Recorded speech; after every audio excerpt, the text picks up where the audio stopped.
Bismillahirrahmanirrahim. Assalamualaikum warahmatullahi wabarakatuh.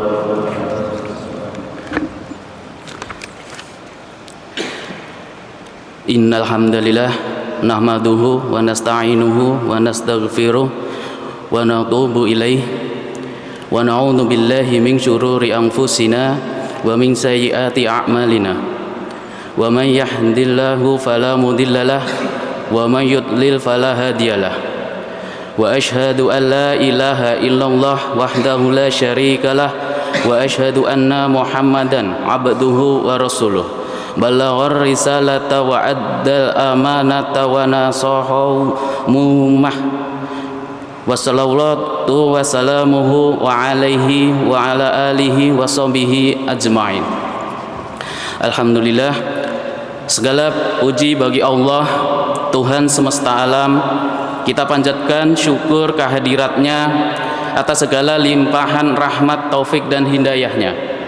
Salawat dan salam semoga senantiasa tercurah kepada junjungan kita Nabi besar Muhammad sallallahu alaihi wasallam beserta keluarga, sahabat dan seluruh umat yang istiqomah menapaki sunnahnya hingga akhir zaman.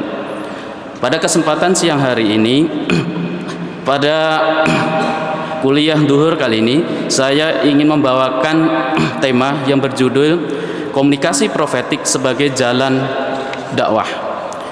Allah Subhanahu wa taala berfirman dalam surat An-Nahl ayat 125, Bismillahirrahmanirrahim. Ud'u ila sabili rabbika bil hikmati wal mau'izatil hasanati wajadilhum billati hiya ahsan. Inna rabbaka huwa a'lamu biman dhalla 'an sabilihi wa huwa a'lamu bil muhtadin.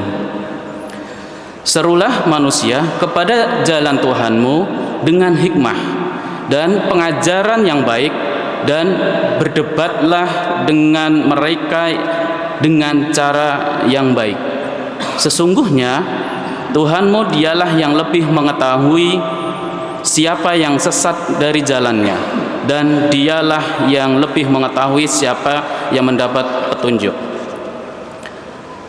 Ayat ini menunjukkan bahwa komunikasi adalah jantung dari dakwah.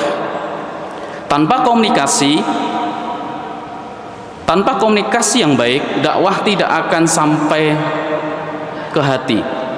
Tanpa akhlak yang menyertainya, kebenaran seringkali justru akan ditolak. Komunikasi merupakan sarana penting dalam berkehidupan. Proses komunikasi inilah yang akan menentukan kualitas kehidupan seseorang di dunia ini.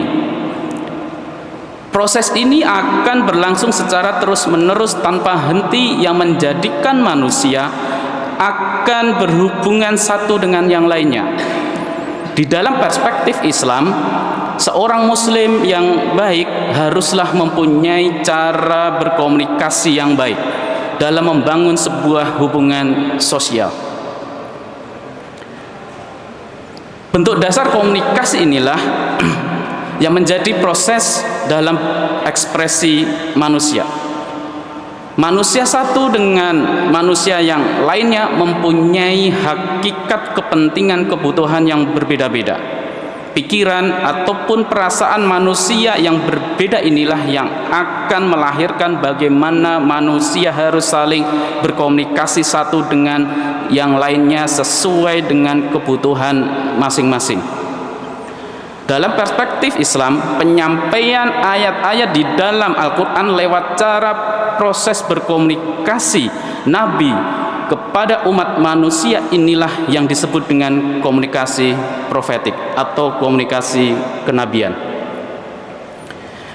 Komunikasi profetik adalah cara menyampaikan pesan ilahi dengan hikmah, kelembutan, ketegasan, dan kasih sayang, sebagaimana yang dicontohkan oleh Rasulullah Shallallahu Alaihi Wasallam.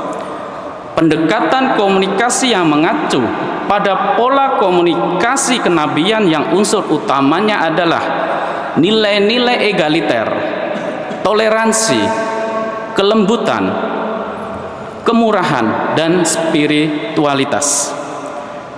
Komunikasi profetik dalam berdakwah merupakan manifestasi dari integrasi moral dan multi kecerdasan yang melingkupi intelektual, emosional, sosial, dan spiritualitas.